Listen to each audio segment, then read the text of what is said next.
Here we are again at the design desk of ABKT in Sweetwater, Tennessee, and we wanted to spend a few minutes to talk about our Shadow Hornet everyday carry folding knife, AB005B, if you want to look at our website. But the purpose of this design was to create a ball bearing assisted pocket knife that had a blade under 3 inches. So it's legal in most every state and even on military bases.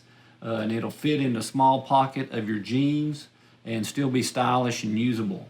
The blade is a black oxide coated 8CR13 MOV. It is a drop point with a swedge on the top.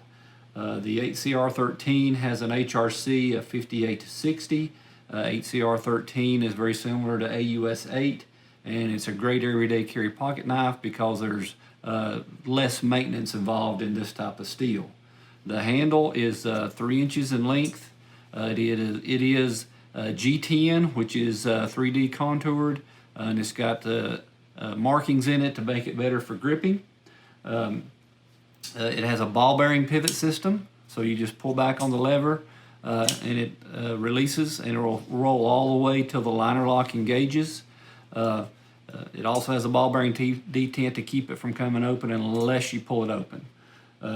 This knife has a special design in it in that the coil is very big, so being a small knife, and if you have larger hands, normally you grip a knife like this, but in this one you come all the way up to the coil with your finger and put your thumb on top of the blade to get a better grip and a stronger control of what you're trying to cut. So this is the Shadow Hornet folding knife from American Buffalo Knife and Tool.